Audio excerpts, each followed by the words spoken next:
warahmatullah.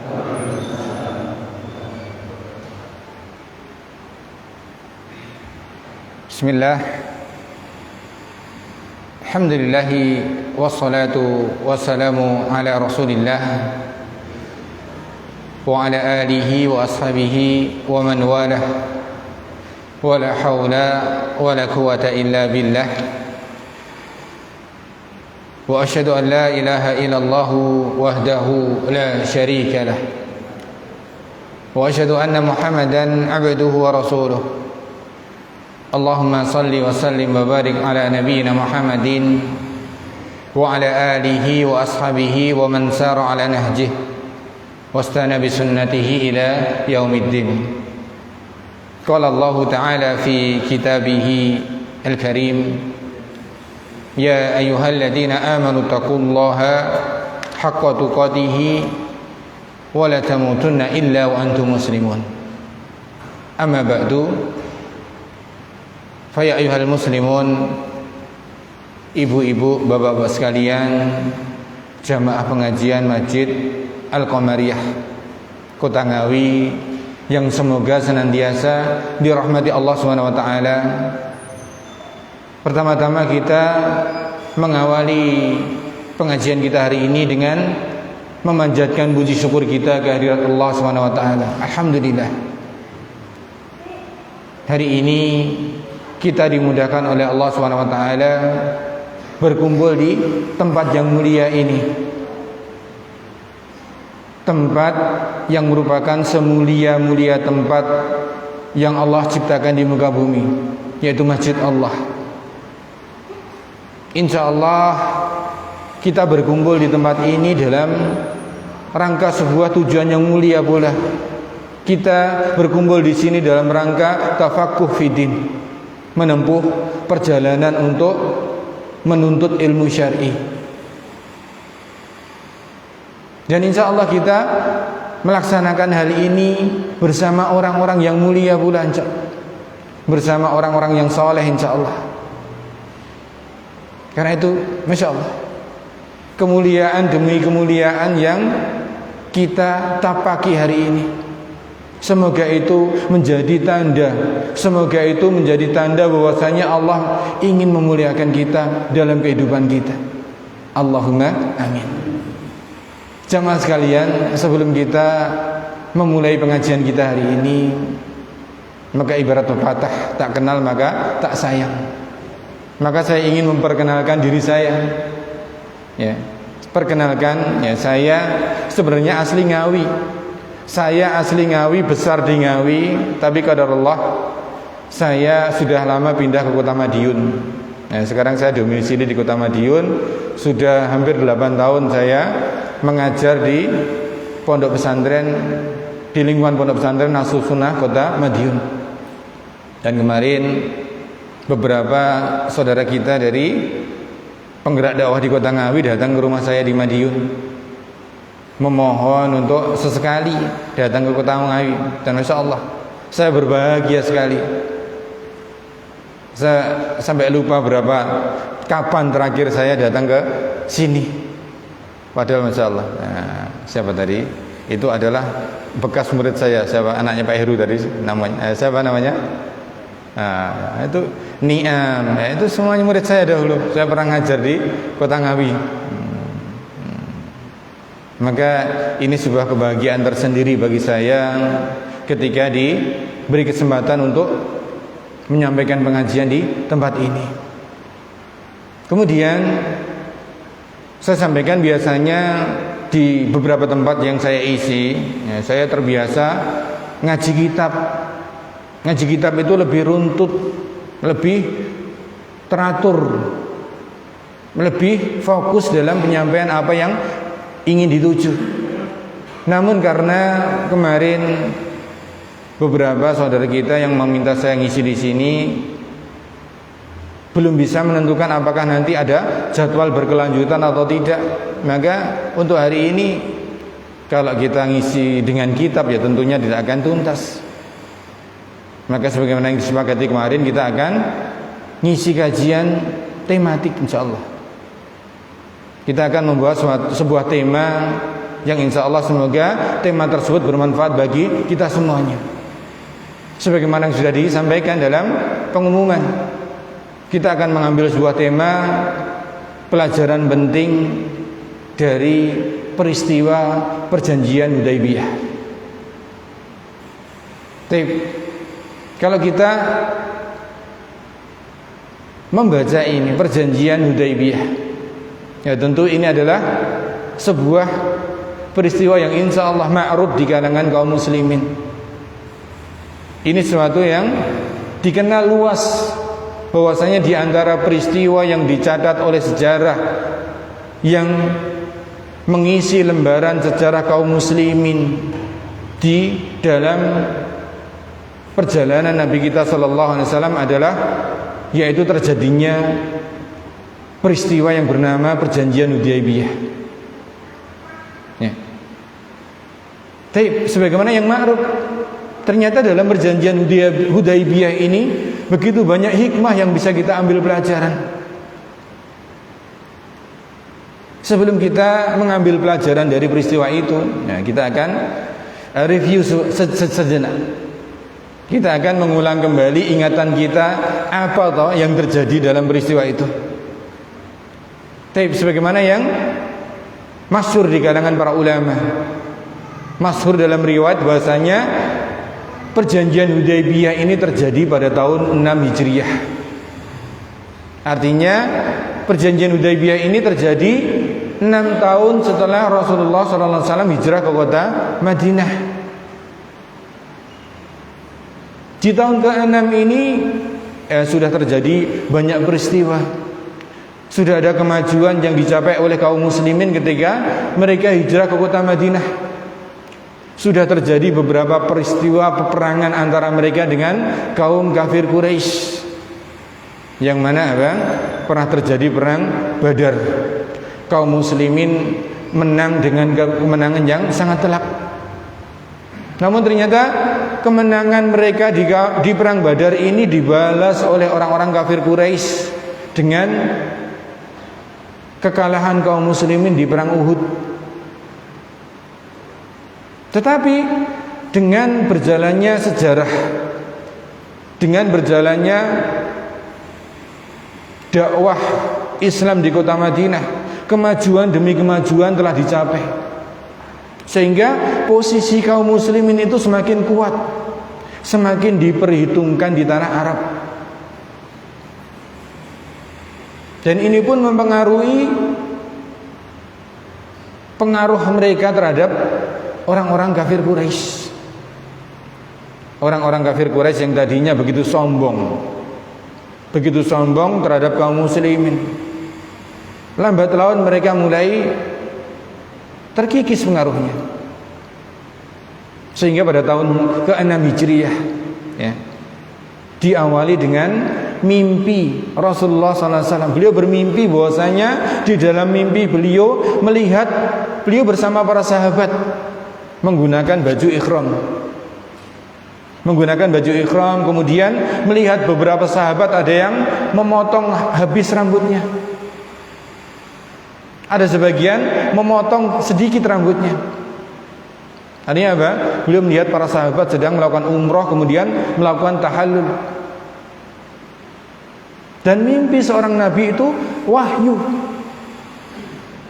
Beliau menafsirkan mimpi ini sebagai perintah untuk pergi ke kota Mekah melaksanakan ibadah umrah. Kemudian setelah mimpi ini ya, beliau menyampaikan kepada para sahabat, disambut gembira. Karena sebagian sahabat mereka berasal dari kota Mekah. Para sahabat yang berasal dari kalangan muhajirin, mereka mayoritas berasal dari kota Mekah. Mereka sudah meninggalkan kota Mekah selama 6 tahun. Ya, kodrat fitrah manusia. Nah, kita pun merasakan seperti itu. Bagaimana rasanya kalau kita pergi dari kampung ke halaman kita, 6 tahun lamanya belum pernah pulang.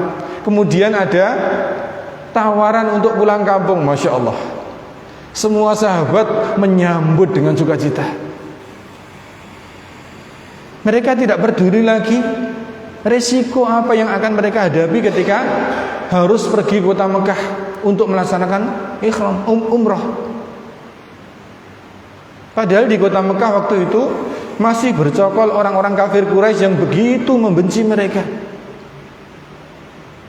Padahal konsekuensinya kalau untuk melaksanakan ibadah umroh, ya tidak boleh membawa peralatan perang. Mereka harus pergi ke kota Mekah dalam keadaan memakai baju ihram, tidak boleh membawa peralatan perang. Risikonya besar, masuk ke sarang musuh, bisa berakibat fatal.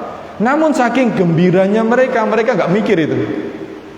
Begitu mendapatkan tawaran langsung diiyakan, semuanya setuju. Ya, kemudian kita ringkasnya, tidak mungkin kita menyampaikan peristiwa satu persatu. Kemudian karena semua sahabat setuju, terkumpul sekitar 1.400 orang sahabat. Mereka melakukan perjalanan dari kota Madinah menuju kota Mekah. Namun begitulah biasanya memang orang-orang Arab, suku-suku besar mereka terbiasa menyebarkan mata-mata kemanapun, sehingga sulit untuk merahasiakan rombongan besar tidak diketahui oleh musuh, sulit. Maka rombongan besar kaum muslimin yang berjumlah 1.400 ini dapat dengan mudah dicium oleh orang-orang kafir Quraisy. Sehingga orang-orang kafir Quraisy marah melihat kaum muslimin mau datang ke kota Mekah. Akhirnya mereka mempersiapkan beberapa strategi. Ada yang mengusulkan peperangan, kita perangi mereka saja. Ini usulan dari para pemuda mereka, karena mereka masih sangat bersemangat. Namun orang-orang kafir Quraisy dari kalangan tetua-tetua mereka berpikir untuk menyerang. Kenapa? Allah sudah mulai memasukkan rasa takut dalam benak mereka. Mereka sudah merasakan pengalaman bagaimana mengerikannya pasukan kaum muslimin. Meskipun jumlah mereka sedikit, mereka adalah orang-orang yang pernah merasakan pahitnya kekalahan di perang Badar, meskipun jumlah mereka jauh lebih besar. Sehingga mereka tidak gegabah begitu saja menyerang kaum muslimin, apalagi posisi kaum muslimin dalam keadaan mendatangi. Meskipun secara zahir mereka itu tidak membawa senjata, mereka langsung berpikir pasti kaum muslimin sudah mempersiapkan suatu strategi yang matang. Sehingga terjadi perbedaan pendapat antara orang-orang kafir Quraisy menanggapi keberangkatan orang-orang Islam ke kota Mekah. Sampai akhirnya diputuskan sejumlah pasukan menghadang kaum muslimin di daerah yang bernama Hudaybiyah. Di situ cukup lama kaum muslimin tertahan di Hudaybiyah itu cukup lama. Terjadi perundingan yang cukup alot. Terjadi perundingan yang cukup alot antara mereka dengan orang-orang kafir Quraisy. Kaum muslimin sudah menyampaikan bahwasanya tujuan kami ke kota Mekah bukanlah untuk perang. Kami hanya ingin melaksanakan ibadah, tidak lain.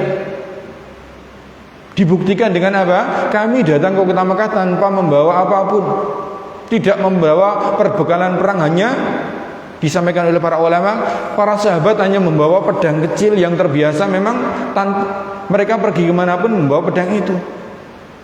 Bukan untuk perang, hanya untuk menjaga diri. Namun orang-orang kafir Quraisy tidak mau begitu saja kaum muslimin masuk kota Mekah. Itu akan mencoreng wibawa mereka. Mereka tidak mau dipandang rendah oleh orang-orang Arab. Kenapa? Masuknya kaum muslimin ke kota Mekah itu menunjukkan apa? Lemahnya mereka, mulai berkurangnya pengaruh mereka. Padahal selama ini mereka adalah orang yang terkenal menindas kaum muslimin. Sehingga perundingan terjadi begitu alot. Satu persatu utusan dari orang kafir Quraisy datang ke Hudaybiyah untuk berunding. Ada yang mengizinkan, ada yang mengusulkan untuk mengizinkan agar tidak terjadi peperangan. Namun sebagian besar yang lain tidak mau. Sampai akhirnya Rasulullah SAW mengutus salah seorang sahabat yang mulia, yaitu Utsman bin Affan. Ya, Utsman bin Affan ini, mengapa beliau yang diutus? Karena beliau mempunyai banyak kerabat di kota Mekah.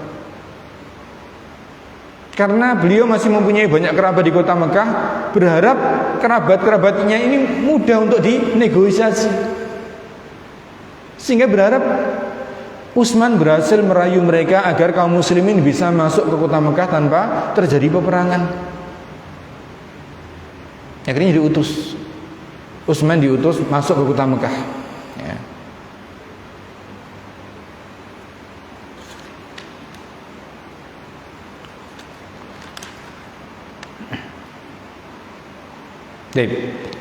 Begitu Utsman masuk kota Mekah, ternyata diplomasi antara Utsman dengan tokoh-tokoh Quraisy itu juga berjalan alot. Ternyata satu hari penuh melakukan diskusi, tidak juga tercapai kesepakatan. Dilanjutkan besoknya lagi. Di hari kedua ternyata setelah diplomasi dengan cukup alot juga tidak terjadi kesepakatan. Sampai hari ketiga, ketika 3 hari Utsman tidak kembali ke Hudaybiyah, ya kaum muslimin mulai cemas mereka, mulai khawatir dengan keselamatan Utsman. Meskipun sudah menjadi kesepakatan internasional waktu itu, larangan untuk membunuh utusan. Sudah menjadi kesepakatan internasional, siapapun dia, kalau dia diutus, dia sebagai utusan masuk ke negeri manapun, dilarang untuk dibunuh. Namun mereka tetap saja khawatir. Kenapa? Begitu besarnya permusuhan kaum Quraisy terhadap kaum muslimin. Bahkan ditambah dengan isu di hari ketiga tersebar isu Utsman dibunuh. Ya. Akhirnya ketika isu ini menyebar di kalangan kaum muslimin yang tertahan di Hudaybiyah, marah Rasulullah. Rasulullah SAW tidak terima dengan berita ini. Kemudian beliau mengajak seluruh sahabat untuk melakukan baiat, menyelesaikan urusan ini. Mereka tidak akan lari sampai urusan ini selesai. Bahkan di antara sahabat mereka berbaiat, mereka bersedia untuk mati untuk menyelesaikan urusan ini. Ya. Dan baiat ini dilaksanakan di bawah sebuah pohon. Ya, di bawah sebuah pohon yang terkenal dengan Baiatur Ridwan. Yang mana Allah mengabadikan peristiwa ini dengan sebuah ayat dalam Al-Quran, dalam surat Al-Fatah, ya, surat Al-Fatah ayat 18. Laqad radiyallahu 'anil mu'minina id yubayyi'unaka tahta syajarah. Sungguh Allah telah ridho terhadap kaum mukminin ketika mereka membaiatmu di bawah pohon. Maka para ulama menjelaskan bahwasanya ini menjadi jaminan bahwasanya orang-orang yang ikut dalam peristiwa Baiatul Ridwan semuanya dijamin masuk surga. Ya, semuanya dijamin masuk surga.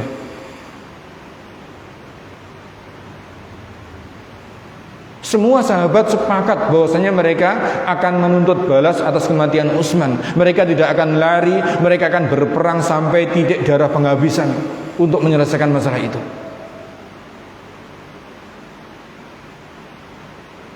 Dan ternyata baiat yang dilakukan kaum muslimin ini terdengar oleh orang-orang kafir Quraisy.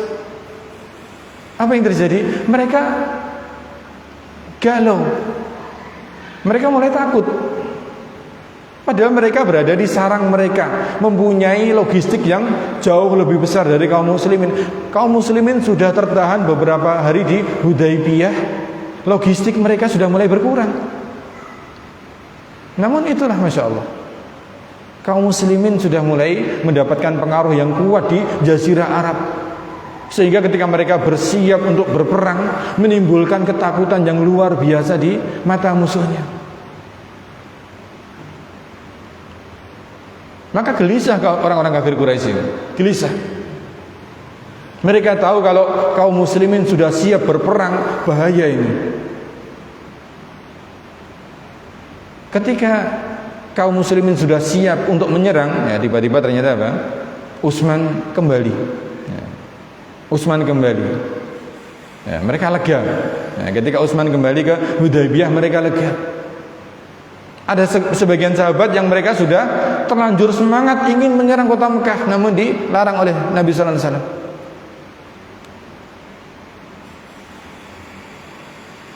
Namun sebagaimana kita sampaikan tadi, baiat yang dilakukan oleh kaum muslimin ini sudah didengar oleh orang-orang kafir Quraisy sehingga mereka gelisah. Akhirnya mereka rapat darurat. Rapat darurat untuk menentukan sikap menghadapi masalah ini. Akhirnya mereka memutuskan untuk mengutus tokoh mereka, yaitu Suhail bin Amr. Suhail bin Amr disuruh pergi ke Hudaybiyah. Mengapa memilih Suhail bin Amr? Karena sahabat ini terkenal pandai dalam diplomasi. Suhail sebelum pergi ke Hudaybiyah diwanti-wanti oleh para tokoh Quraisy untuk melakukan perjanjian damai dengan kaum muslimin. Takut ini untuk melakukan perjanjian damai dengan kaum muslimin yang sudah siap menyerang, namun jangan sampai mengesankan bahwasanya mereka takut. Harus dibuat kesan bahwasanya mereka ketika meminta perjanjian damai, namun mereka tetap di atas. Mereka gengsi, mengakui bahwasanya mereka takut, gengsi. Mereka nggak mau wibawanya jatuh. Sehingga Suhail ini, Suhail bin Amr, datang ke Hudaybiyah, bertemu dengan Rasulullah SAW, melakukan perjanjian damai. Langsung Suhail ini menawarkan 4 poin perjanjian. 4 poin perjanjian yang sangat terkenal. Apa itu poinnya? Yang pertama, Suhail menawarkan bahwasanya Rasulullah SAW harus pulang, tidak boleh masuk ke kota Mekah tahun ini, dan tidak boleh melakukan ibadah umroh bersama kaum muslimin kecuali tahun depan. Ya. Klausul pertama, kaum muslimin harus kembali ke kota Madinah, boleh masuk ke kota Mekah tapi tahun depan. Itu pun dibatasi hanya boleh masuk kota Mekah selama 3 hari dan tidak boleh membawa peralatan perang. Ini poin pertama. Kemudian apabila poin pertama ini disetujui, orang-orang kafir Quraisy menawarkan klausul kedua, yaitu apa? Mereka menawarkan gencatan senjata antara kedua belah pihak, karena memang mereka sedang dalam keadaan perang. Maka Suhail menawarkan gencatan senjata kepada kaum muslimin selama 10 tahun, sehingga semua orang merasa aman dan sebagian tidak boleh memerangi sebagian yang lain. Ini poin yang kedua. Kemudian poin yang ketiga, ya, ini Suhail menawarkan apa? Semacam persekutuan. Jadi bangsa Arab itu terdiri dari banyak suku, banyak kabilah-kabilah. Maka sejak perjanjian Hudaybiyah ini terjadi 2 kongsi persekutuan. Barang siapa yang ingin bergabung dengan pihak kaum muslimin dan perjanjiannya, maka boleh melakukan. Dan siapa yang ingin bergabung dengan pihak Quraisy dan perjanjiannya, maka boleh melakukan. kabilah manapun yang bergabung dengan satu pihak, maka kabilah itu menjadi bagian pihak tersebut, sehingga penyerangan yang ditujukan pada kabilah tertentu dianggap penyerangan terhadap pihak yang bersangkutan dengannya. Jadi perjanjian klausul yang ketiga ini menjamin keamanan seluruh Arab. Karena memang waktu itu bangsa Arab itu adalah bangsa yang terkenal gemar sekali berperang. Antara suku itu sedikit-sedikit, masalah sedikit pun bisa berujung perang. Ketika dibangun koalisi sekutu yang besar, hanya ada dua kubu. Kubu pertama kaum Quraisy bersama suku-suku yang ingin bergabung dengan sekutunya. Kubu kedua dari kalangan kaum muslimin dan suku-suku yang ingin bergabung dengan mereka. Sehingga apa? Terjadi dua persekutuan besar ini. Tidak boleh anggota persekutuan ini saling menyerang satu sama lain. Ketika ada penyerangan meskipun bukan dari kaum muslimin atau bukan dari kafir Quraisy, tapi anggota ini menyerang anggota yang lain, dianggap batal. Ini klausul yang ketiga. Kemudian klausul yang keempat yang dia tawarkan oleh Suhail. Klausul yang keempat ini yang bermasalah. Klausul pertama sampai ketiga mungkin tidak ada masalah. Yang bermasalah hanya klausul pertama saja. Itu kaum muslimin ketika mendengar klausul yang pertama itu kecewa. Karena mereka sudah mempunyai harapan besar tahun itu bisa datang ke kota Mekah, melepaskan kerinduan dengan kota Mekah, ditambah ingin sekali melaksanakan ibadah umrah. Namun karena ada janji boleh masuk tahun depan, mereka sedikit lega. Namun mereka begitu marah dengan klausul keempat ini. Apa itu? Suhail memberikan syarat. Suhail memberikan syarat, perjanjian ini ditandatangani dengan syarat ada klausul keempat, yaitu siapapun orang Quraisy yang kabur mendatangi Muhammad tanpa izin walinya, yaitu melarikan diri, maka dia harus dikembalikan ke Quraisy. Tidak boleh ada orang Quraisy yang kabur ke kota Madinah. Ketika diketahui ada orang Quraisy kabur ke kota Madinah, wajib kaum muslimin mengembalikan. Tetapi sebaliknya, ya, siapapun dari pihak Muhammad, artinya dari pihak kaum muslimin dari kota Madinah yang lari ke kota Mekah ingin bergabung dengan orang-orang Quraisy, tidak boleh dikembalikan. Tidak boleh dikembalikan. Jadi ini seolah-olah apa? Merendahkan derajat kaum muslimin, melecehkan kaum muslimin, seolah-olah kaum muslimin dipandang rendah. Kalau kaum muslimin mau menandatangani perjanjian ini, ya mereka mengakui kerendahan mereka. Mereka mengakui dominasi Quraisy. Kenapa? Orang Quraisy ketika kabur harus dikembalikan, sedangkan kaum muslimin ketika kabur tidak boleh dikembalikan. Ini marah para sahabat ini. Mereka menganggap Suhail telah melecehkan harga diri kaum muslimin, sehingga terjadi keributan di antara mereka ketika Suhail membacakan usulan klausul keempat ini. Namun ternyata tanpa berpikir panjang, keempat klausul ini langsung disetujui oleh Rasulullah SAW. Meminta Ali bin Abi Thalib untuk langsung menandatangani perjanjian ini. Kecewa para sahabat, kecewa sekali, karena perjanjian sudah terlanjur ditandatangani. Ya, maka diputuskan tahun itu kaum muslimin tidak jadi masuk ke kota Mekah, harus kembali ke kota Madinah. Dan Rasulullah mengajak para sahabat untuk pulang. Kemudian karena sudah terlanjur membawa hewan kurban, udhiyah untuk prosesi umroh, ya, Rasulullah meminta para sahabat untuk menyembelih hewan-hewan tadi tidak jadi dijadikan kurban. Namun apa yang terjadi? Belum pernah terjadi dalam sejarah sahabat itu begitu kompak menolak perintah Rasulullah.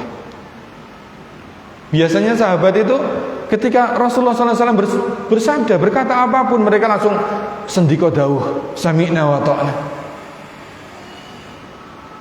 Namun saking marahnya mereka dengan perjanjian ini, ya, mereka tidak mau mendengarkan perkataan Rasulullah. Maka ini pun terjadi pertama kali dalam sejarah. Para sahabat begitu sepakat membangkang. Sempat Rasulullah pun marah. Ya, Rasulullah pun marah dengan sikap para sahabat ini. Ya, begitu marah. Namun beliau apa? Beliau orang yang sangat pintar menyembunyikan kemarahan. Beliau tidak ingin melampiaskan kemarahan, sehingga apa? Ketika beliau marah, beliau masuk ke dalam tenda beliau. Ya. Ketika masuk ke dalam tenda, beliau menyampaikan apa yang terjadi di luar kepada istri beliau, yaitu Ummu Salamah. Karena waktu itu memang yang mendapatkan undian untuk diajak pergi bersafar adalah Ummu Salamah. Dan Ummu Salamah, Masya Allah, beliau adalah seorang yang bijaksana. Menanggapi kemarahan Rasulullah SAW, beliau memberikan nasihat. Memberikan nasihat kepada Rasulullah untuk apa? Tidak banyak berkata-kata. Tidak banyak berkata-kata, menasihatkan Rasulullah untuk keluar. Meminta beliau untuk menyembelih saja, disembelih saja hewan sembelihannya. Nanti kalau melihat Rasulullah menyembelih, sahabat tidak akan mempunyai pilihan lain. Tidak mungkin untuk masuk kota Mekah lagi. Kenapa? Sudah dibawa hewan kurban. Maka ini menunjukkan apa? Memang tahun itu mereka gagal. Maka benar ketika beliau keluar ke kota, keluar dari tenda beliau, kemudian menyembelih sendiri unta-unta yang beliau bawa. Dalam riwayat beliau menyembelih sendiri sekitar 60 unta. Akhirnya melihat Rasulullah SAW menyembelih unta-unta beliau, para sahabat tidak punya pilihan lagi. Satu persatu sahabat akhirnya mengikuti, sambil menyimpan kedongkolan dalam hatinya. Mereka kecewa dengan sikap Rasulullah SAW ini. Dan Umar, ya, Umar yang terkenal sebagai apa? Sahabat yang paling temperamen, yang paling memang beliau apa? Paling mudah marah, tidak tahan menahan kedongkolan hatinya. Daripada menyimpan kedongkolan, akhirnya apa? Beliau datang kepada Rasulullah SAW. Beliau datang kepada Rasulullah SAW untuk menyampaikan apa yang terjadi pada para sahabat. Maka beliau langsung datang kepada Rasulullah, bertanya, wahai Rasulullah, bukankah kita berada di atas kebenaran dan mereka di atas kebatilan? Apa jawab Rasulullah? Beliau santai menjawab. Beliau santai sekali melihat kemarahan Umar. Ya begitulah. Bukankah korban yang mati di antara kita berada di surga dan korban yang mati di antara mereka akan masuk neraka? Benar, begitu. Beliau begitu santai menanggapi. Lalu mengapa kita merendahkan agama kita? Mengapa kita merendahkan diri kita mau menandatangani perjanjian ini? Dan kita harus kembali padahal Allah belum membuat keputusan antara kita dan mereka. Padahal Umar berharap ketika Suhail bin Amru ini menawarkan 4 klausul tadi, berharap Allah menurunkan surat yang memberikan keputusan diterima atau tidak. Ya memang begitu. Nah, terkadang begitu. Ketika ada masalah berat menimpa kaum muslimin, biasanya mereka menunggu turun wahyu menyelesaikan hal itu. Namun ternyata apa? Belum sampai menunggu, Rasulullah langsung bersedia, iya. Ini yang membuat Umar kecewa. Allah belum menentukan apa yang harus kita lakukan. Kemudian apa jawab beliau? Wahai Ibnul Khattab, wahai Umar, aku adalah Rasulullah dan aku tidak akan mendurhakainya. Dia adalah penolongku dan sekali-kali tidak akan menelantarkan aku. Ini apa artinya? Beliau menyampaikan kepada Umar bahwasanya apapun yang beliau lakukan, apapun yang beliau putuskan, itu dibimbing oleh wahyu. Artinya apa? Ketika beliau memutuskan untuk menerima klausul perjanjian Hudaibiyah ini, ternyata tidak ada turun wahyu mengkritik, artinya Allah setuju. Karena apabila Allah tidak setuju dengan apa yang dilakukan oleh baginda Nabi sallallahu alaihi wasallam, Allah akan langsung menurunkan ayat. Nah, misalnya apa? Ketika Rasulullah sallallahu alaihi wasallam berdakwah kepada orang-orang Quraisy, kepada pemuka-pemuka Quraisy ketika masih di kota Mekah, beliau berdakwah kepada pembesar-pembesar kaum waktu itu, berdakwah kepada orang-orang terkenal yang mempunyai pengaruh luas terhadap kaumnya. Ketika sedang mendakwahi orang-orang ini, datang orang buta yang tidak mempunyai pengaruh sedikit pun. Siapa? Abdullah bin Umi Maktum. Datang seolah-olah ganggu. Khawatir apa? Orang-orang ini orang-orang besar, para pejabat, khawatir risih melihat orang-orang buta ini datang kepada Rasulullah SAW. Khawatir mereka terganggu. Sehingga apa? Ketika Abdullah bin Umi Maktum ini datang kepada Rasulullah, beliau tidak mau melihat. Beliau seolah-olah nggak kenal dengan Abdullah bin Umi Maktum. Kenapa? Beliau ketika memutuskan seolah-olah tidak kenal dengan Abdullah, bukan berarti tidak menganggap Abdullah, tapi beliau berijtihad untuk maslahat yang lebih besar, karena sedang berdakwah kepada orang-orang yang terkenal. Abdullah ini sudah masuk Islam nanti saja, nanti saja ditemui. Ternyata sikap beliau ini salah. Karena salah langsung ditegur oleh Allah dengan menurunkan surat Abasa. Abasa wa tawalla an ja'ahul a'ma. Dikritik langsung. Maka ketika beliau menandatangani perjanjian Hudaibiyah ini tidak turun ayat, maka Allah setuju. Allah setuju. Namun Umar tetap saja tidak terima. Bukankah engkau telah memberitahukan kepada kami bahwa kita akan mendatangi Ka'bah, kemudian kita akan tawaf di sana, wahai Rasulullah? Apa jawaban beliau? Begitulah. Tapi apakah ketika kemarin aku pernah menjanjikan kita masuk kota Mekah tahun ini? Maka Umar menjawab, tidak. Kalau begitu ya sudah, kita akan datang ke Ka'bah dan tawaf di sana tahun depan. Apa tuh sulitnya? Masya Allah. Ternyata Umar ketika dia kecewa dengan keputusan ini, belum legowo dengan keputusan ini, belum puas dengan jawaban Rasulullah, masih tetap saja dongkol, masih bertanya-tanya dengan keputusan Rasulullah. Ternyata Allah menurunkan ayat, bukannya mengkritik. Allah menurunkan surat bukannya mengkritik sikap Rasulullah, malah mendukung. Allah mengatakan bahwasanya perjanjian Hudaibiyah itu adalah kemenangan besar dengan menurunkan surat Al-Fatah. Inna fatahna laka fatham mubina. Ya. Ini membuat Umar semakin bertanya-tanya, loh, kok bisa? Kok bisa seperti ini? Kemenangannya dari mana? Wong kaum Quraisy berhasil membuat kita merasa di bawah, berhasil menekan kita. Masya Allah.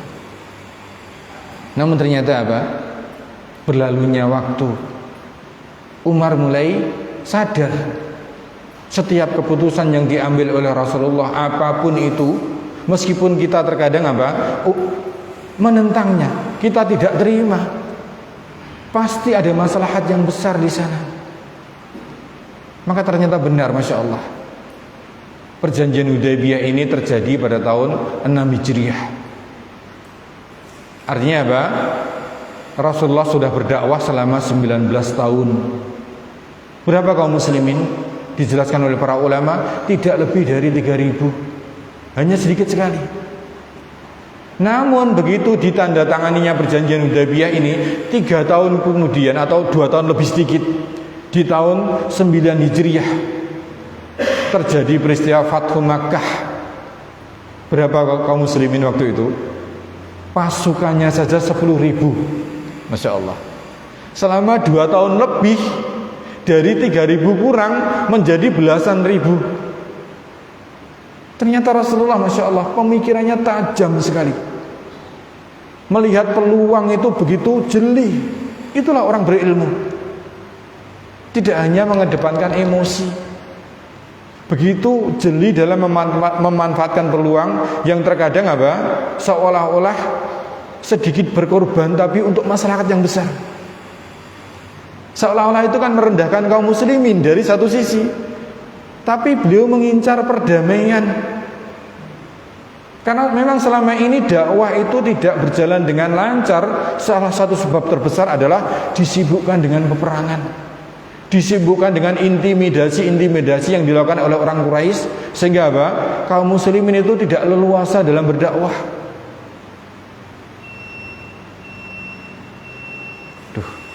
Tidak terasa ya, ternyata sudah Isya ini. Padahal belum selesai ini. Pripun ini? Pripun? Biasanya pripun? Kalau temanya belum selesai, ternyata sudah bunyi adzan. Monggo. Nggih. Setelah salat Isya dilanjut. Pripun iki? Setuju? Karena diskusinya ada yang lagi meninggal. Oh, Taib. Ini disampaikan oleh panitia karena di sekitar sini ada yang sedang menerima berita duka. Kita sebenarnya apa? Dilema ya, karena pelajaran yang akan kita ambil itu akan kita ambil di akhir sesi. Ya, kita baru bercerita tentang kisahnya, belum mengambil pelajaran. Tapi karena sebagaimana disampaikan panitia tadi, dengan sangat berat hati, kita tidak bisa mengambil pelajaran dari peristiwa tersebut hari ini. Semoga meskipun kita tidak bisa mengambil pelajarannya, suatu saat atau nanti di lain kesempatan, kalau memang ada kesempatan lagi saya bisa datang ke sini, insya Allah kita akan melanjutkan poin ini. Karena memang sebenarnya apa? Poin yang ingin kita sampaikan itu pelajarannya. Karena berkaitan dengan peristiwa perjanjian Hudaybiyah ini, insya Allah sudah banyak diketahui oleh kita semuanya. Namun apa? Banyak poin perjanjian ini yang bisa kita ambil faidah di sana. Dan itu sebenarnya menjadi pokok dari pengajian kita hari ini. Tapi bagaimana lagi, karena satu dan lain hal kita tidak bisa menyampaikannya hari ini. Semoga di lain kesempatan Allah memberikan izin kepada kita untuk kembali berkumpul di tempat ini, sehingga bisa melanjutkan pengajian ini, sehingga kita bisa mengambil faedah yang cukup banyak dari peristiwa yang kita bacakan tadi. Taib, demikian pengajian kita hari ini kita akhiri. Semoga apa yang kita bahas pada pertemuan hari ini memberikan manfaat bagi kita semuanya. Kita akhiri. Wassallallahu ala nabiyyina Muhammadin wa ala alihi wa sahbihi ajma'in. Wa akhiru da'wana alhamdulillahi rabbil alamin. Subhanakallahumma wa bihamdika asyhadu an la ilaha illa anta astaghfiruka wa atubu ilaik. Assalamualaikum warahmatullahi wabarakatuh.